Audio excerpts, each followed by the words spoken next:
우리 주신 하나님 말씀은 마태복음 5장 4절 말씀입니다. 마태복음 5장 4절 말씀입니다.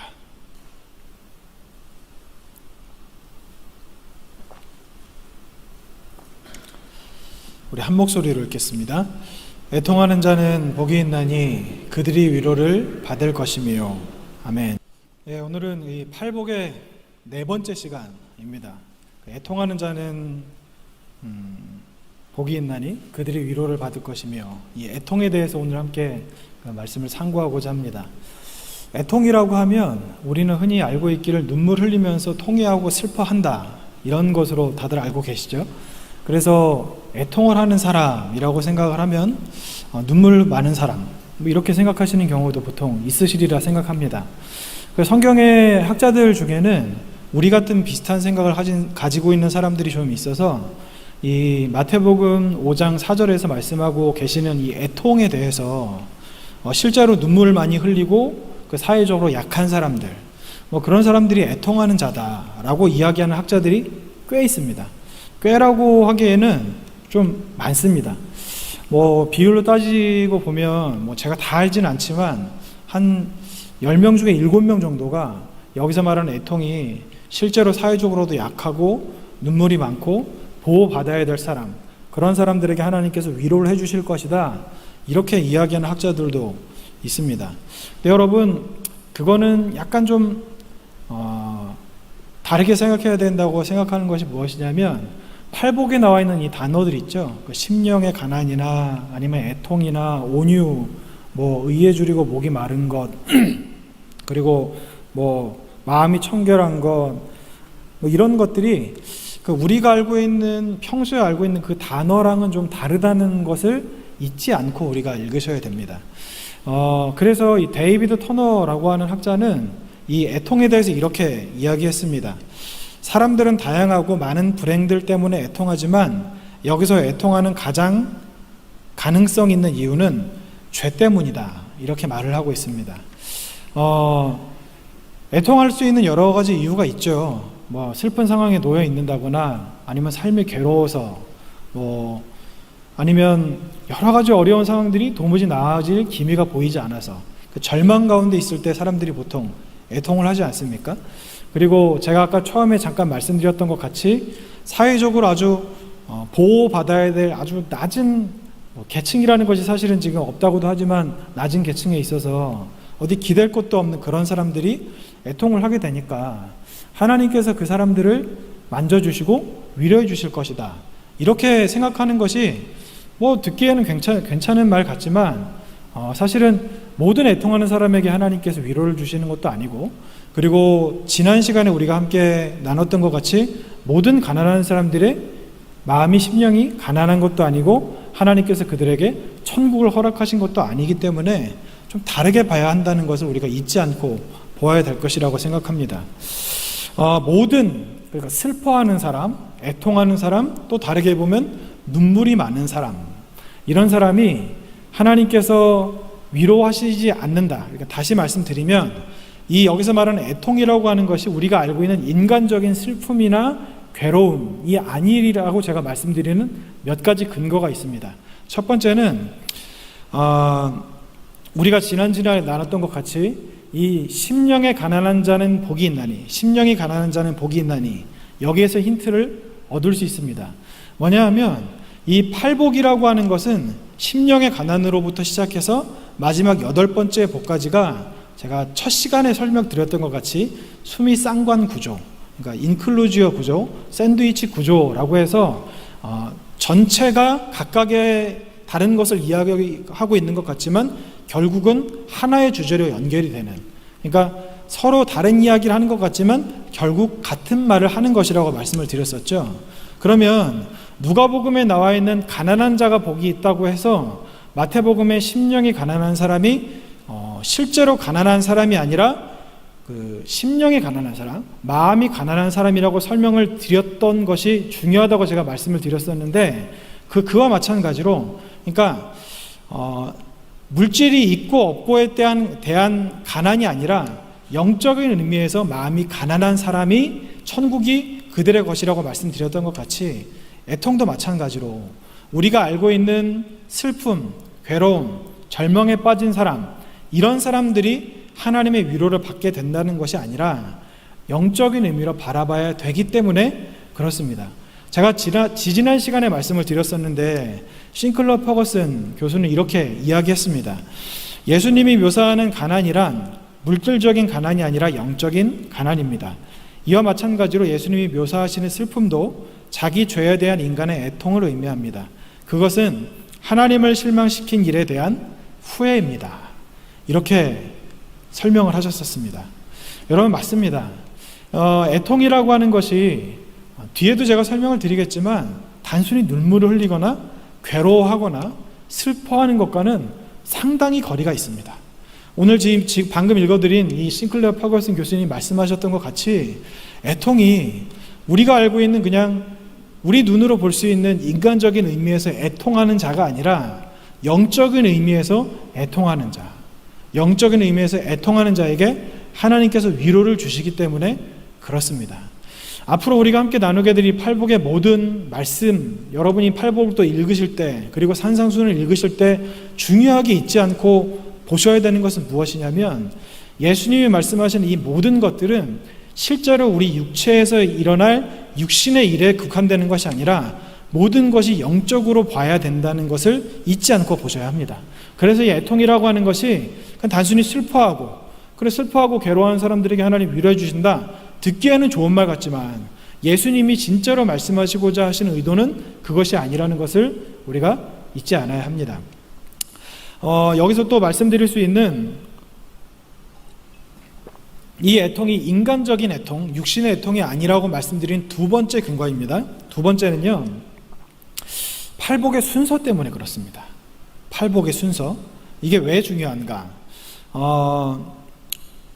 만약에 제가 조금 전에 말씀드렸던 것 같이 이것이 실제로 물질이 없어서 가난한 사람과, 그리고 기댈 데가 없고 소외받고 다른 사람들에게 의존적일 수밖에 없어서 괴로워하는 그 사람이 흘리는 애통, 눈물, 애통이라면 논리적으로 말이 안 됩니다. 왜냐하면 가난한 사람, 여러분, 가난한 사람이 애통하게 되는 경우가 있죠. 하지만 여러분, 가난하다고 해서 다 애통하나요? 그러니까 다시 말씀드리면, 가난해서 돈이 없으면 다 괴로운 삶을 삽니까? 돈이 없는 사람이 늘 슬프고 늘 괴롭고 세상에 희망이 없고 그렇게 살아갑니까? 여러분, 안 그런 경우를 많이 보셨잖아요. 돈이 있고 없고는 사실 행복과는 별로 관계가 없다는 것을 여러분 많이 들어서 아시고, 그리고 실제로 돈이 많다고 해서 애통하는 사람이 없는 것도 아니고, 그리고 돈이 없다고 해서 그 사람들이 다 애통한 것도 아닙니다. 우리가 괴롭다, 슬프다, 근심하고 걱정에 빠진다, 이것은요, 물질이 어느 정도의 영향은 줄 수 있지만 물질이 없다고 해서 모든 사람이 그렇지는 않잖아요. 마찬가지로 심령이 가난한 자가 복이 있고, 그리고 애통하는 자가 복이 있다. 심령이 가난한 자가 애통으로 이어지는 것인데, 실제로 물질이 없어서 가난한 사람이 모두가 애통한 것이 아니라는 것만 봐도 논리적으로 이 애통이라고 하는 것이 그냥 눈물 많은 사람, 약한 사람, 보호받아야 될 사람과는 관계가 있다는 것을 우리는 알아야 합니다. 본문이 말하는 애통은요, 심령의 가난, 이 심령의 가난이 무엇으로 이어지느냐? 심령의 가난은 한마디로 설명드리면 내 죄를 깨닫는 거거든요. 내가 죄인이다. 내가 하나님 앞에 철저한 죄인이다. 내가 하나님 앞에 아무것도 드릴 수 없는 죄인이다. 내가 하나님 앞에 아무것도 주장할 수 없는 죄인이다. 이걸 깨달은 사람이 바로 심령이 가난한 사람이거든요. 심령이 가난한 사람, 그렇게 하나님 앞에 내가 죄인이다, 다시 말씀드리면 나의 내적 부패를 깨달은 사람은 애통으로 이어질 수밖에 없는 겁니다. 예수님께서는 지금 그거를 말씀하고 계시는 거예요. 그냥 세상에 슬픈 사람이 많고 괴로운 사람이 많고 보호받아야 될 사람이 많으니까 그 사람들에게 하나님께서 찾아오셔서 위로해 주신다, 아니에요. 여러분, 아프리카 얼마나 많은 사람들이 죽어갑니까? 그럼 그 사람들을 위로하지 않으시는 하나님, 굶어 죽는 사람들은 하나님 위로 안 하셨다는 것과 같은 의미가 될 수도 있는데, 그럼 하나님께서 그들을 위로 안 하시면 성경이 틀린 건가요? 아니죠. 실제로 그것과는 관계가 없습니다. 내가 죄인이라는 것을 알고 이것을 깨닫고 인정하면 그 다음에 내 마음에서 찾아오는 그 다음 단계가 바로 애통입니다. 예수님이 지금 그것을 말씀하고 계시는 겁니다. 마틴 로이드 존스 목사님께서는 이렇게 말씀하셨어요. 애통한다는 것은 심령이 가난한 데서 필연적으로 따라오는 것입니다. 이것은 불가피한 것입니다. 내가 하나님과 그의 성결을 대면하고 살아야 할 삶을 응시해 볼 때 나는 나의 철저한 무능과 절망을 봅니다. 내가 나의 영의 상태를 볼 때 이것은 즉각 나를 애통하게 합니다. 내가 그와 같다는 사실 때문에 나는 애통하지 않을 수 없는 것입니다.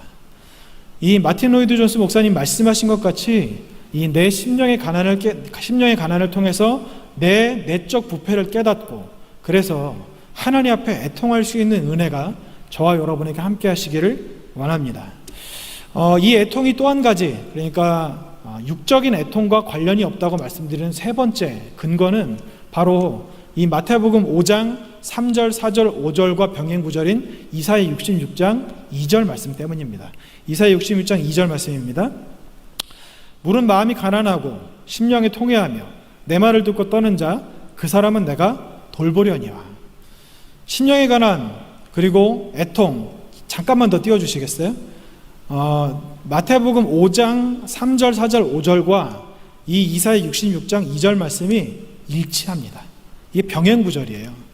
5장 3절은 무릇 마음이 가난하고, 이게 5장 3절. 그리고 오늘 우리가 읽은 말씀 4절이 심령에 통회하며, 그리고 이건 다음에 제가 말씀드리겠지만 온유한 사람은 내 말을 듣고 떠는 자. 이게 바로 오늘 이 말씀과 병행되는 구절이거든요. 그럼 보세요.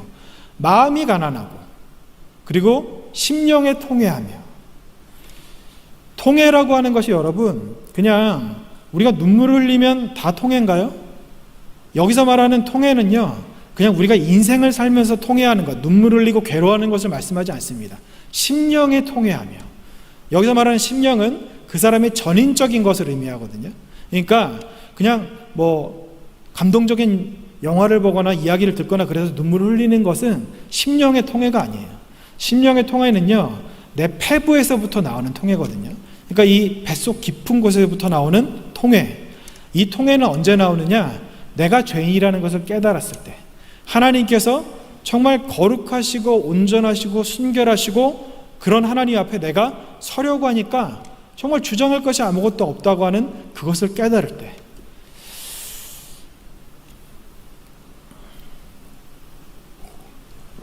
인도의 성자라고 하는 썬다싱이라고 하는 사람이 있어요. 이 썬다싱이 쓴 책을 보면 그런 이야기가 나옵니다.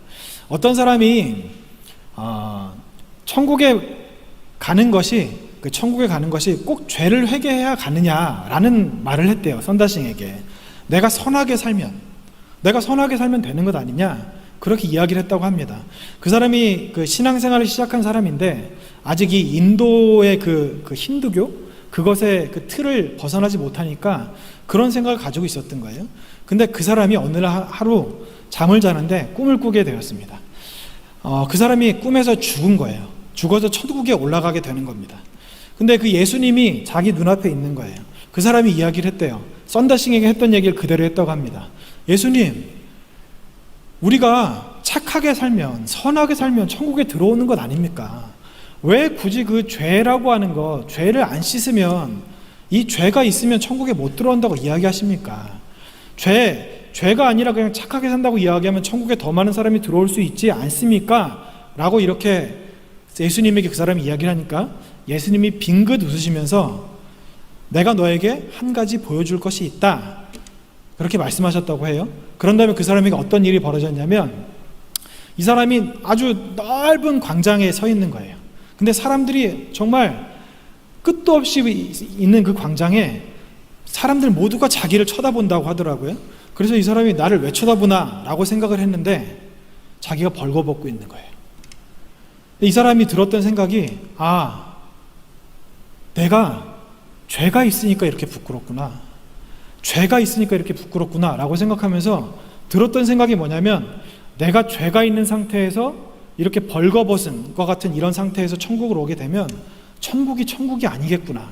이건 천국이 아니라 지옥이구나 라는 생각을 들었다고 합니다. 그 사람이 거기서 느꼈던 수치심 있죠. 그러니까 거룩하고 깨끗하고 하나님 앞에 순결한 그 성도들이 자기를 다 보고 있는데 자기 지은 죄가 아직도 그대로 있는 거예요. 자기는 옷도 입지 않고 그 벌거벗은 그 모습으로 그 사람들 앞에 서 있으니까 정말 들었던 생각이 뭐냐면 나는 천국 못 가겠다. 나는 이래서 절대 천국 들어오면 안 되겠다라는 생각이 들었다고 합니다. 여러분, 이 우리의 죄라고 하는 것은요, 이게 사람들 앞에 드러나지 않아서 그렇지 우리가 하나님 앞에 죄라는 것을 깨닫게 된다? 제가 이따가도 말씀드리겠지만 하나님께서 세우신 의로운 사람이라고 하더라도 거룩한 하나님 앞에 서면 여러분, 우리들은 정말 죄인일 수밖에 없습니다. 이사야가 고백했던 것 같이, 이사야가 누구예요? 하나님이 선택하셨던 선지자 아닙니까? 하나님께서 그를 선택하셨는데 이사야가 뭐라고 이야기했습니까? 하나님 앞에 서니까 화로다 나야 망하게 되었도다. 하나님 앞에 서니까 그러는 거예요. 나는 입술이 부정한 자로다. 이렇게 이야기를 할 수밖에 없는 것이 바로 우리들입니다. 여러분, 우리가 애통한다는 것은요, 제가 아까 잠깐 말씀드렸지만 우리의 죄 때문에 애통해야 됩니다. 우리의 죄 때문에 애통해야 돼요.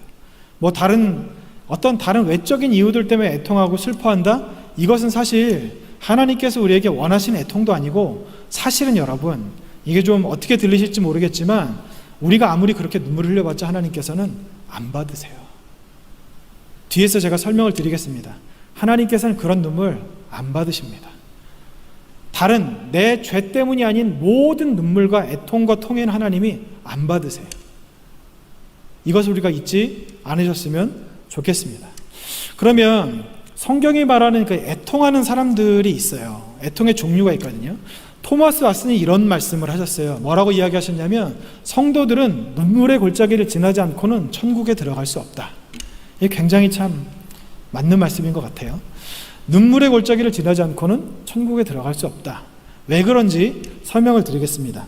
이사야 6장에 제가 잠깐 말씀드렸던 것 같이 이사야가 하나님이 택하신 하나님의 선지자, 구약시대에 하나님이 택하신 사람은 왕과 선지자와 제사장 3명밖에 없었어요. 성령을 받을 수 있는 사람은 3명이었고 오직 선지자를 통하여서 하나님께서 말씀하셨습니다. 그러면 요즘으로 치면 이 70억, 80억이 되는 사람 중에 딱 한 명 선택받은 사람이었다는 거예요. 우리 중에 가장 신앙생활 잘하고 하나님 앞에 가장 거룩하고 가장 깨끗한 사람이었다는 겁니다. 그런 사람이 하나님 앞에 올라가니까 하나님 앞에 자기의 모습이 아까 제가 그 썬더싱의 간증에서 나왔던 그 사람같이 정말 죄된 모습밖에 보이지 않는 거예요. 그래서 화로다 나여 망하게 되었도다. 나는 입술이 부정한 자로다 라고 이야기할 수밖에 없는 겁니다. 화로다 나여 망하게 되었도다. 이게 뭘까요? 어떤 의미에서 이런 이야기를 했을까요? 화로다 나여 망하게 되었도다. 자랑인가요? 크게 외치는 건가요? 아니에요. 애통하는 거예요. 하나님, 내가 죽을 죄인입니다. 하나님 앞에 내가 서니까 나는 망할 수밖에 없는 사람입니다 라고 이야기하는 것이 바로 이 이사야가 이야기했던 말이라고 할 수 있습니다. 그리고 누가복음 7장에 보면 예수님의 발을 눈물로 씻은 여인이 나오죠. 왜 눈물로 씻었을까요? 무엇 때문에 눈물로 씻었을까요? 자기가 죄인이라는 것을 알았기 때문에. 예수님이 죄밖에 없는 날 위해서 대신 죽으시게 될 것이라는 것을 알았기 때문에 죄송한 거예요. 내 죄 때문에 예수님이 죽으시는구나. 내 죄가 아니면 예수님이 죽지 않으실 텐데 나 때문에 죽으시는구나. 이걸 깨달으니까 그렇게 될 수밖에 없었던 겁니다. 또 있습니다. 사도행전 2장에 베드로의 설교를 듣고 회심한 3,000명의 형제들, 그들이 뭐라고 이야기합니까? 형제들아 우리가 어찌할꼬. 원문을 찾아보면 이것은 애통이에요. 눈물을 흘리고 통회하는 거예요. 애통하는 겁니다. 또 한 군데 나와요. 로마서 7장 24절, 아주 유명한 말씀이죠. 오라 나는 공고한 자로다. 바울의 고백이죠. 누가 나를 이 사망의 몸에서 건져내랴. 천하의 사도 바울입니다. 천하의 사도 바울. 바울이 오호라 나는 곤고한 자로다. 이게 뭘까요? 외치는 건가요? 애통하는 거죠. 아마 이게 글로 기록이 돼 있어서 우리가 모르지 바울이 이걸 쓰면서 웃었을까요? 울었을까요? 울었을 거예요. 눈물을 펑펑 흘렸을 겁니다. 초대교회 전승들을 보면 바울에 대한 기록들이 좀 나와 있거든요. 근데 바울은요, 거기에 대한 바울에 대한 기록을 읽어보면 한결같이 묘사하는 게 있어요. 바울은 눈물의 사람이라고 묘사를 하고 있어요. 계속 그렇대요. 계속. 성프란시스 같은 사람도 그 성프란시스에 관한 그 책을 읽어보면 성프란시스가 너무 많이 울어서 눈이 불어터가지고 항상 눈에 진물이 났다고 합니다. 계속 울었대요. 계속 울었던 사람이 성프란시스 그리고 바울이었습니다. 이게 진짜 애통이에요. 이게 진짜 애통입니다. 근데 여러분, 그러면 이런 생각하시는 분들이 계실 거예요. 내가 죄인 것을 깨닫고 하나님 앞에 애통하니까 회개하는 거잖아요. 그러면 나는 처음 얘가 예수님을 믿었을 때 내가 죄인이라는 걸 깨달았고, 그리고 그동안 지었던 죄에 대해서 다 회개했고, 그때 애통했었으니까 나는 그러면 하나님께서 나에게 주시는 위로를 받을 수 있는 것이 아닌가, 이런 생각을 하시는 분도 계실 겁니다. 근데 여러분, 오늘 말씀을 다시 한번 읽어보면 애통하는 자는 복이 있나니 그들이 위로를 받을 것이며, 애통하느니 그 헬라어 시제로 보면 현재 진행형이에요. 과거형이 아닙니다. 그러니까 번역이 굉장히 잘 됐어요. 애통했던 자는 복이 있나니가 아니고요, 애통하는 자는 복이 있나니. 예전에 애통했던 자는 복이 있나니가 아니라 지금 애통하고 있는 자는 복이 있나니, 이렇게 말씀을 하고 있는 거예요. 그러니까 여러분, 우리 믿는 모든 사람들은요, 예수님을 처음 믿었을 때, 처음 주님을 만났을 때 눈물을 흘리던 그 눈물이 그냥 거기서 마르고 끝나는 것이 아니라 주님 곁으로 가는 그날까지, 정말 토마스 핫슨이 이야기했던 것 같이 우리 성도인 모두는 눈물 골짜기를 지나야 됩니다.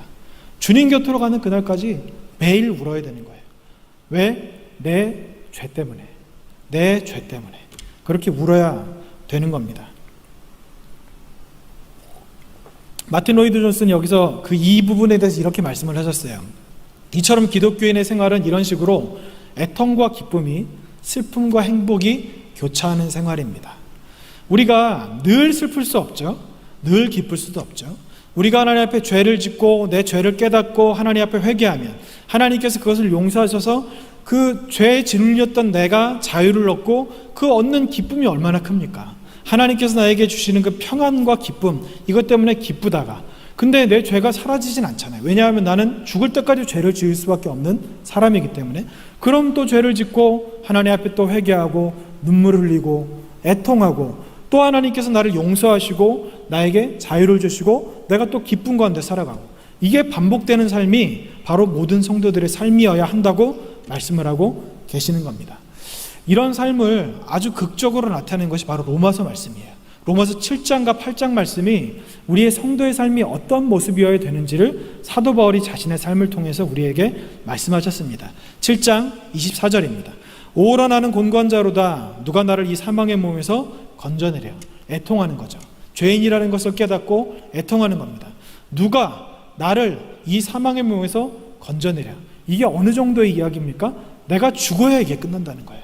내 생명이 끊어져야 죄를 짓지 않을 수 있다는 겁니다.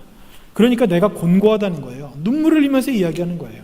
나는 죄를 짓고 싶지 않은데 내 죄가 다윗이 고백했던 것 같이 내 어머니가 나를 태중에서 잉태하였고 죄 중에서 내가 출산됐다, 태어났다 이야기했던 것 같이 바울이 그렇게 이야기를 하는 거예요. 예수님을 내가 만났고, 그리고 예수님을 하늘에서 또 만났고, 세 번째 하늘에 올라가서 예수님을 만나고 하늘을 경험하고, 그리고 예수님의 뜻대로 하나님의 뜻대로 살겠다고 평생을 그렇게 고백하고 살아왔던 바울이 이런 이야기를 하는 거예요. 오호라 나는 곤고한 자로다. 내 죄가 아직도 내 앞에 있습니다. 그런데 이 죄가 끝나려면 내가 죽어야 됩니다. 이 이야기를 하는 겁니다. 그런데 바울이 또 이런 이야기를 합니다. 8장 1절 2절입니다. 그러므로 이제 그리스도 예수 안에 있는 자에게는 결코 정죄함이 없나니 이는 그리스도 예수 안에 있는 생명의 성령의 법이 죄와 사망의 법에서 너를 해방하였습니다.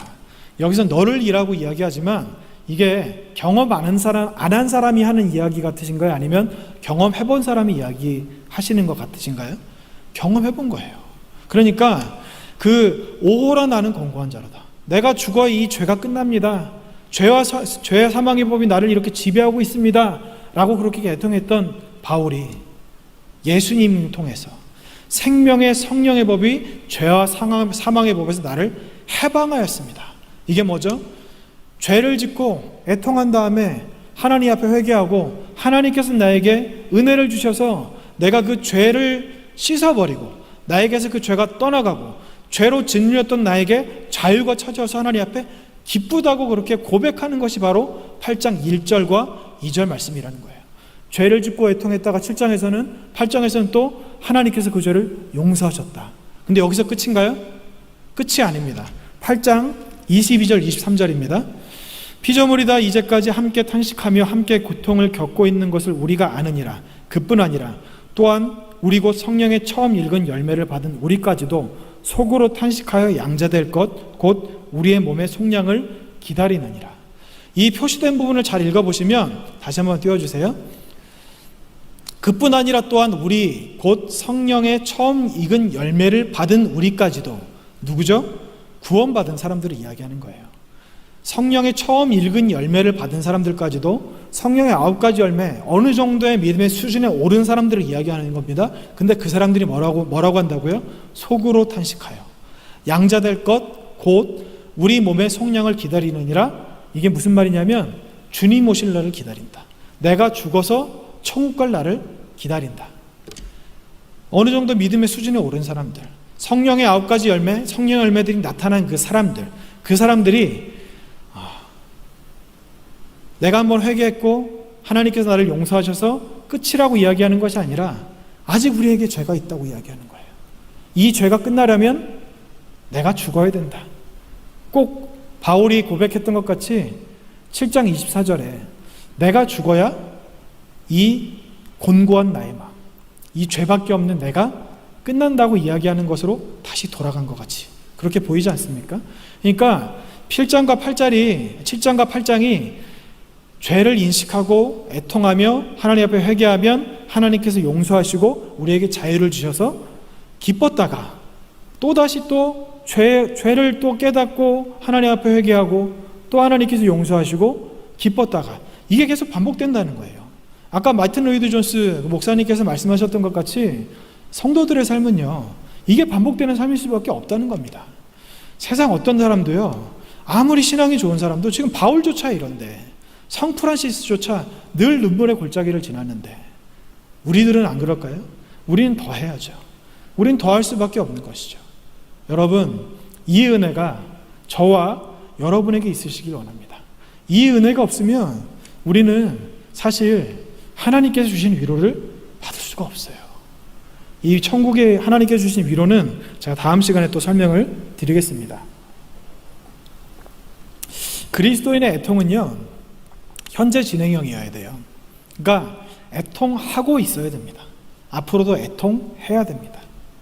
이게 하나님께서 우리에게 예수님을 통해서 말씀하신, 그러니까 우리가 날마다 우리 죄 때문에 탄식하는 삶을 살아야 돼요. 이런 삶을 살지 못하면 하늘의 위로를 받을 수가 없습니다. 그러니까 우리가 무엇 때문에 애통해야 되는가? 나의 죄 때문에 애통해야 됩니다. 나의 죄 때문에. 내 죄 때문이 아닌 다른 애통은 뒤에 설명드리겠지만 사실은 이건 굉장히 뭐라 그럴까요? 이기적인 겁니다. 내 죄 때문에 흘리는 눈물이 아닌 다른 눈물은 굉장히 이기적인 눈물이 될 수가 있습니다. 우리가 애통해야 되는 첫 번째, 나의 죄 때문, 그 두 번째 또 애통해야 되는 이유가 있어요. 두 번째는 뭐냐면요, 바로 다른 사람의 죄 때문이에요. 에스겔 9장 4절입니다. 여호와께서 이르시되 너는 예루살렘 성읍 중에 순행하며 그 가운데서 행하는 모든 가증한 일로 말미암아 탄식하며 우는 자의 이마에 표를 그리라 하시고, 마틴 로이드 존스 목사님이 또 이렇게 말씀하셨어요. 참된 기독교인은 다른 사람들의 죄 때문에도 애통하는 사람입니다. 그러니까 내 죄 때문에 애통하는 것도 중요한데 여기에서 한 발짝 더 나아가서, 이게 참 저는 이 말씀을 준비하면서 여러분도 아마 그러시리라 생각되지만 굉장히 저한테 좀 불편하고 부딪힙니다. 왜냐하면 저는 제 죄 때문에 울어도 다른 사람의 죄 때문에 울어본 적이 별로 없거든요. 다른 사람의 죄 때문에 저 사람이 언제 회개할까, 저 사람이 어떻게 하면 구원을 받을까, 이래서 눈물을 흘려본 적이 저는 그렇게 많지 않습니다. 여러분들은 어떠신가요? 여러분은 어떠십니까? 성경에 이런 제가 이것 때문에 성경을 한번 찾아봤더니 정말 많이 나오더라고요. 다른 사람 때문에 눈물을 흘린 게 몇 개만 여러분들께 말씀드리겠습니다. 시편 119편 36절입니다. 저희가 주의 법을 지키지 아니함으로 내 눈물이 시냇물같이 흐르나이다. 저희가 주의 법을 지키지 아니함으로 내 눈물이 시냇물같이 흐르나이다. 예레미야 9장 2절입니다. 어찌하면 내 머리는 물이 되고 내 눈은 눈물의 근원이 될고 죽임을 당한 딸 내 백성을 위하여 주야로 울리로다. 죽임을 당한 딸 내 백성을 위하여 주야로 울리로다. 예레미야기가 3장 48절입니다. 딸 내 백성의 파멸로 말미암아 내 눈에는 눈물이 시내처럼 흐르도다. 딸 내 백성 파멸로 말미암아 내 눈에는 눈물이 시내처럼 흐르도다. 빌립보서 3장 18절입니다. 내가 여러 번 너희에게 말하였거니와 이제도 눈물을 흘리며 말하노니 여러 사람들이 그리스도의 십자가의 원수로 행하느니라.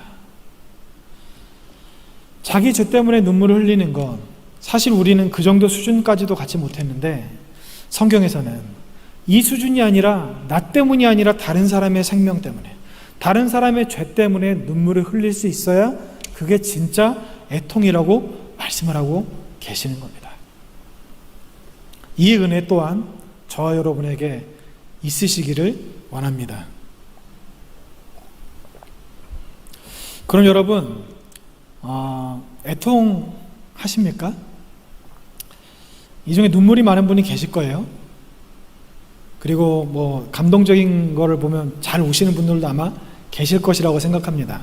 근데 여러분, 눈물은요, 참 가치가 있는 건데, 눈물같이 가치가 없는 것도 없는 것 같아요. 눈물은요, 애통하는 사람이 눈물을 흘릴 수는 있지만 눈물을 흘리는 모든 사람이 애통하는 사람이 아닙니다. 눈물에 대해서 캐서린 쿨만 여사는 이렇게 이야기했습니다. 눈물에도 여러 가지 종류가 있습니다. 우는 것이 속임수에 지나지 않고 자기가 하고 싶은 것을 얻기 위하여 무기로 삼는 경우가 있습니다. 또 자기 연민의 눈물이 있습니다. 그들은 스스로를 가엽게 느끼면서 인생을 살아온 사람들이며 어느 누구로부터 동정을 받으려고 열심히 노력해온 사람들입니다. 그렇습니다. 눈물만큼 의미가 없는 것은 없다는 사실과 눈물만큼 의미가 있는 것은 없다는 사실을 나는 지금까지 줄곧 보아왔습니다. 여러분, 우리가 눈물을 흘리지만 어떤 감동적인 이야기를 듣거나 감동적인 것을 보거나 그랬을 때 눈물을 흘리는 것은, 여러분, 그것은 애통과는 거리가 멉니다. 그리고 어떤 분들은요, 제가 예전에 중고등부 아이들을 가르칠 때도 그런 아이들이 있었어요. 여자아이들이 특히 그러는데 말만 하면 울어요. 상담 좀 해달라 그래서 얘기를 하면 일단 시작하면 울고 시작을 해요. 근데 들어보면 별 얘기가 아니에요. 제가 너 왜 우니 도대체? 그러면 자기는 이래서 슬프고 저래서 슬프고 이런 얘기를 하는 거예요. 근데 여러분, 가만히 들어보면 그냥 여기 캐서린 쿨만 여사가 방금 말씀하셨던 것 같이 자기 연민의 눈물을 흘리는 경우가 너무 많습니다. 이 자기 연민의 눈물, 그리고 또 한 가지, 제가 아까 처음에 말씀드렸던 이 눈물을 흘리는데 이게 이기적일 수도 있다는, 눈물을 흘리는 것이 이기적일 수도 있다는 그 대표적인 예가 성경에 나옵니다. 창세기 27장 38절입니다. 에서가 아버지에게 이르되 내 아버지여, 아버지가 빌복이 이 하나뿐이리이까 내 아버지여 내게 축복하소서, 내게도 그리하소서 하고 소리를 높여 우니. 내 아버지여 내게 축복하소서, 띄워주세요. 내게도 그리하소서 하고 소리를 높여 우니. 이게 에서가 참 안 된 상황이죠. 안 된 상황 아닙니까? 동생에게 도둑질 당한 거 아니에요. 근데 여러분, 에서가 안 됐어요. 자기가 물론 실수한 거이긴 하지만 안 됐잖아요. 딱한 상황 아닙니까? 이거 우리가 볼 때 에서가 안 됐다, 불쌍하다, 이렇게 이야기할 수도 있고 동정할 수도 있죠. 성경에서는 이것을 어떻게 평가하시는지 아세요? 히브리서 12장 17절입니다. 너희가 아는 바와 같이 그가 그 후에 축복을 이어받으려고 눈물을 흘리며 구하되 버림바가 되어 회개할 기회를 얻지 못하였느니라. 그가 그 후에, 에서죠, 축복을 이어받으려고 눈물을 흘리며 구하되 눈물을 흘리며 구했어요. 근데 축복을 이어받기 위해서 눈물을 흘렸어요. 이것 자체가 나쁜 건 아니에요. 근데 문제는 뒤에 있습니다. 버림바가 돼요. 그런데 버림바가 됐다. 왜? 회개할 기회를 얻지 못했다. 회개를 했어야 되는데 눈물을 흘리면서 회개를 했어야 돼요. 하나님, 내가 하나님께서 주신 장자의 이 권리, 이 장자의 명분을 우습게 여겼습니다. 하나님께서 나에게 주신 복을 내가 우습게 여겼습니다. 내가 이제 후회합니다. 잘못했습니다. 용서해 주세요. 라고 눈물을 흘렸어야 되는데 에서가 눈물을 흘렸던 것은요, 그냥 축복을 이어받기 위해서, 회개를 한 것이 아니라 축복을 이어받기 위해서. 여러분, 우리가 눈물을 흘릴 때 여러 가지 이유가 있을 줄로 압니다. 기도할 때 눈물을 흘리시는 분들 있죠? 근데 이 눈물이 왜 흘리는 눈물인지를 잘 보셔야 돼요. 하나님은 우리의 심령을, 심장을, 폐부까지를 불꽃 같은 눈동자로 지켜보시고 꿰뚫어 보시는 하나님이시라고 하셨어요. 하나님은요, 우리의 눈물에 속지 않으세요. 하나님은요, 우리가 하나님 앞에 울부짖고 부르짖는다고 해서, 눈물 흘린다고 해서, 간절히 애통한다고 해서 거기에 속으시는 분이 아니십니다. 왜 우느냐? 무엇 때문에 우느냐? 무엇 때문에 애통하느냐? 무엇 때문에 슬퍼하느냐? 이걸 하나님은 보고 계세요. 심지어 나조차도 나를 속여서 내가 왜 우는지도 모를 그때 하나님은 알고 계십니다. 왜 우는지. 다른 목적이 있어서 우는 건지, 죄 때문에 우는 건지. 내가 이 죄를 회개하고 하나님 앞에 죄송해서 아까 처음에 말씀드렸던 것 같이 그냥 하나님 앞에 죄를 지었다는 사실에 죄송해서 눈물을 흘리는 건지, 아니면 내가 이 죄를 지어서 하나님이 나를 미워하시면 내가 복을 받지 못할까 봐 그래서 눈물을 흘리는 건지, 아니면 내가 이 죄를 지을 수밖에 없었던 그 상황에 놓여 있었던 그 내 상황이 처량하고 불쌍해서 눈물을 흘리는 건지, 여러분 잘 분별하셔야 됩니다. 하나님은 아세요. 우리는 사람들을 속일 수 있어요. 나도 속일 수 있습니다. 하지만 하나님은 속일 수 없습니다. 무엇 때문에 눈물을 흘리시는지 한번 잘 돌아보셨으면 좋겠습니다. 토마스 왓슨이 이렇게 이야기하셨어요. 눈물 없어도 슬픔은 있을 수 있다. 겉으로 표현되지 않아도 마음에 가득할 수가 있다. 하나님께서 중시하는 것은 우는 것보다 상한 마음이다. 요엘서를 보면 너희는 옷을 찢지 말고 마음을 찢으라 이렇게 말씀하십니다. 우리가 눈물을 흘리지 말고 너희 마음에서 눈물을 흘려라. 다시 말씀드리면 너희 얼굴에, 눈에서 눈물을 흘리지 말고 너희 마음으로 울어라. 이렇게 말씀하시는 것이 바로 요엘서의 말씀이고, 토마스 왓슨 목사님이 지금 말씀하신 것이 바로 그런 이야기라는 겁니다. 여러분, 열왕기 상에는 히스기야가 눈물을 흘렸어요. 하나님께서는 그 눈물을 받으셨고 그를 불쌍히 여기셔서 그의 생명을 연장하셨습니다. 그런데 또 한 왕이 나옵니다.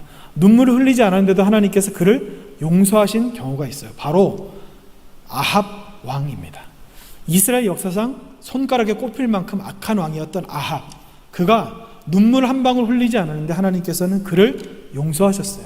그래서 엘리야를 통해서 그에게 심판의 말씀을 전하시고 그 아합이 하나님 앞에 눈물을 흘리지 않았지만 애통했을 때 하나님께서 그 심판을 자기의 그 아합의 때에서는 유보하신다고 말씀하셨죠. 그 말씀이 이렇게 나와요. 열왕기상 2장 27절입니다. 아합이 모든 말씀을 들을 때 그의 옷을 찢고 굵은 배로 몸을 동이고 금식하고 굵은 배에 누우며 또 풀이 죽어 다니더라. 이렇게 되어 있는데요. 옷을 찢었다. 그렇다고 해서 아합이 그냥 겉으로만 회개하는 신용을 했다고 볼 수는 없어요. 왜냐하면 다른 번역의 성경에 보면 좀 더 정확하게 나옵니다. 새번역 성경으로 다시 읽어드리겠습니다. 아합은 이 말을 듣고 자기 옷을 찢고 맨 몸에 굵은 베옷을 걸치고 금식하였으며 누울 때에도 굵은 베옷을 입은 채로 눕고 또 일어나서 거닐 때에도 슬픈 표정으로 힘없이 걸었다. 현대인의 성경으로 읽어드리겠습니다. 그는 엘리야의 말을 듣자 자기 옷을 찢고 몸에 삼배를 두르고 금식하며 삼배를 거친 그대로 잠을 자고 다닐 때에도 암울한 표정으로 조심스럽게 다녔다. 이게 정말 애통하는 모습입니다. 눈물을 흘리지 않아도요, 눈에서 눈물이 흐르지 않아도 애통하는 사람의 모습은 이래요. 이렇습니다. 내가 어떤 죄를 짓고 하나님 앞에 회개했어요. 근데 하나님께서 나에게 용서하셨다는 확신을 주지 않으세요. 그러니까 마음의 평안이 찾아오지 않고 하나님께서 나에게 자유를 주시지 않으면 하나님께서는 그 회개를 받지 않으신 거거든요. 그러면 여러분, 하나님께서 우리가 회개하면 다 받으신다? 이거 잘 생각해야 됩니다. 내가 입술로 내가 잘못한 것을 고백한다? 그게 회개일까요? 제가 말씀드렸지만 회개는요, 입술로 고백하는 것뿐만 아니라 이 입술로 고백한 대로 살아가는 것입니다. 내가 어떤 죄 때문에 하나님 앞에 회개했다면 하나님께 그것에 대한 죄를 자백하고 나서 내 삶에서 돌아와서 그 죄를 짓지 않기 위해서 하나님을 의지하며 몸으로 발버둥치며 하나님의 뜻대로 살기 위해서 노력하고 살아가는 것, 이게 진짜 회개거든요. 그런 사람들은 어떤 삶을 살아야 되느냐? 내가 어떤 죄를 짓고 하나님 앞에 회개했어요. 그러면 회개한 다음에, 기도가 끝난 다음에 내 삶의 자리로 돌아와서 희희낙낙하면서 드라마 보고 웃고 즐길 수 있을까요? 못해요. 안 됩니다. 될 수가 없어요. 진짜 회개한 사람은요, 하나님께서 그 마음에 강한 평안, 하나님께서 그 강권적으로 주시는 그 평안이 있어요. 그 평화, 이게 찾아올 때까지는 이렇게 다닐 수밖에 없어요. 풀이 죽어서 조심조심 걸으면서. 이게 진짜 하나님께서 우리에게 원하시는 애통입니다. 눈물 흘린다고 애통이 아니에요. 내 마음이 슬프다고 애통이 아닙니다. 한번 눈물을 크게 울고, 그냥 크게 울고 나서 기도하고 나면 마음은 시원해지죠. 근데 그 마음에 시원한 것이 얼마나 가시던가요? 내 죄가 해결되지 않으면, 하나님께서 내 기도에 응답하시지 않으면, 다시 말씀드리면 회개했을 때 하나님께서 나의 마음에 평안과 기쁨이라는 응답을 주시지 않으면 울어서 속시하는 건 있겠지만 내 죄는 나에게서 떠나지 않습니다. 여러분, 우리는 날마다 애통해야 됩니다. 내 죄 때문에 애통해야 됩니다. 여러분, 기도하면서 얼마나 애통하세요? 왜 도대체 애통하라 그러는가? 이렇게 생각하실 수도 있죠. 아마 기도해 보신 분들은 아실 거예요. 초신자 때는 하나님께서 나에게 죄라고 말씀하셨던 것의 범위가 그렇게 크지 않습니다. 그런데 하나님 앞에 내가 신앙생활을 오래 하고 신앙의 연수가 쌓이고 내가 내 영적인 나이가 들고 성장하다 보면 하나님께서 나에게 요구하시는 수준이 점점 높아져요. 점점 높아집니다. 점점 높아집니다. 그래서 예전에는 그냥 아무것도 아닌 것 같이 하나님께서 용서하시고 넘어갈 수 있었던 죄가, 다윗이 죄를 지었을 때, 밧세바 그 죄를 범죄했을 때 하나님께서는 그 생명을 생명으로 가져가세요. 생명으로 갚으십니다. 그게 다윗이 모든 사람에게 그렇게 하시는 것이 아니에요. 다윗이 하나님 앞에 그 정도의 믿음의 수준이 되었기 때문에 하나님께서 그에게 그만큼을 요구하시는 거거든요. 그러니까 이게 어떤 말입니까? 우리가 신앙생활을 더 하면 할수록 우리는 회개할 거리가 더 생길 수밖에 없어요. 예전에는 그냥 어떤 사람과 예를 들어서 예전에 어떤 사람과 내가 다른 사람의 뒷말하는 걸 좋아했어요. 근데 이제는 다른 사람하고 뒷말을 안 해요. 어떤 사람이 나에게 누구에 대해서 뒷말을 하면 이제 나 그런 얘기 안 한다고 얘기하고 그런 얘기 하지 말라. 그러면 이게 하나님 보실 때 기뻐하실 만한 그런 모습이죠. 근데 여기에서 머무르면 안 됩니다. 여기서 머무르면 안 돼요. 이게 내가 입으로 그렇게 어떤 사람에 대한 험담을 하지 않았다고 해서 그게 죄가 아닌가요? 예수님이 뭐라고 말씀하셨죠? 마음으로 하는 간음도 이미 간음이라고 말씀하셨듯이 내가 다른 사람에 대해 입 밖으로 내지 않는다고 해서, 다른 사람에 대한 험담을 입 밖으로 하지 않는다고 해서 죄가 아닌 것이 아닙니다. 마음속으로 저 사람 좀 그렇네 라고 생각하는 것 또한 죄예요. 그러니까 신앙의 초보일 때는 겉으로 보이는 죄에 집중할 수밖에 없어요. 근데 내가 신앙생활을 오래 하다 보면 내 마음에 잠깐 생각했다는 것조차도 죄가 될 수밖에 없는 거예요. 그러면 회개할 거리가 점점 더 많아지게 된다는 겁니다. 여러분, 성 프란시스의 책을 읽어보면요, 참 대단한 성자잖아요. 근데 성 프란시스의 기도의 대부분이라고 이야기를 하는데, 숫자로 표현하기는 힘들겠지만 기도 하루에 10몇 시간씩 기도하는데 그 기도의 대부분을 회개만 한다고 그랬어요. 평생을 10몇 시간 하루에 기도하는데 대부분을 회개만 했다고 그렇게 나와 있어요. 그러니까 눈이 부르터가지고 진물이 날 정도로 평생을 살았다고 이야기하겠죠. 여러분, 우리는 그렇게 살아야 됩니다. 아마 머리로는 아는데 잘 안 된다고 생각하시는 분이 계실 거예요. 그럼 여러분, 이 시간 이제 우리가 기도할 텐데 이렇게 기도하십시오. 하나님, 예수님께서 이 목사님을 통하여서, 저를 통하여서 이렇게 말씀하셨는데 이게 그냥 듣고 알고 끝나는 것이 아니라 나에게 그런 일이 일어나게 하시옵소서. 내 심령이 그냥 회개해야 되는구나, 이걸 알고 끝나는 것이 아니라 회개기도 더 해야 되겠구나, 더 많이 울어야겠구나, 더 많이 애통해야겠구나, 이렇게 알고 끝나는 것이 아니라 실제로 그 일이 나에게 현실이 되게 하시옵소서. 내 심령이 그렇게 가난하게 하시고 애통하게 하시옵소서. 그래서 내 죄 때문에 루터가 고백했던 것 같이, 칼빈이 고백했던 것 같이, 성 프란시스가 고백했던 것 같이, 바울이 고백했던 것 같이 내 죄가 끝나려면, 내가 죄를 짓지 않으려면 이 숨이 나에게서 떠나가요. 내 몸을 내가 벗어버려야 죄를 끝날 수 있습니다 라고 고백할 수 있는 저와 여러분이 되셨으면 합니다. 이 애통이 저에게, 그리고 여러분에게 날마다, 정말 날마다 함께 하시는 복으로 그렇게 찾아오길 원합니다. 이 시간 함께 주님 앞에 기도하겠습니다. 하나님, 내가 애통하는 사람이 되게 하시옵소서. 회개해야 된다는 것 알고 있고 내가 죄인이라는 것도 알고 있는데 머리로만 압니다. 머리로만 알아서 나는 다른 사람을 평가하고 다른 사람이 보지 않을 때 나는 내가 마치 잘난 사람인 것 같이, 죄에 안 짓는 사람인 것 같이 그렇게 교만해서 하나님 앞에 고개를 빳빳하게 들며 살아가는 것이 바로 나의 모습입니다. 하나님, 나를 불쌍히 여겨주시옵소서. 내가 죄인이라는 것을 깨닫게 하시옵소서. 머리로 알고 인식하고 끝나는 것이라 이것이 나에게 현실로 찾아오게 하시옵소서. 그래서 내가 하나님 앞에 아합이 그랬던 것처럼, 바울이 그랬던 것처럼, 초대교회 성도들이 그랬던 것처럼 하나님 앞에 애통하는 자가 되게 하시옵소서. 이 시간 이 제목 놓고 주님 앞에 함께 기도하겠습니다. 주여!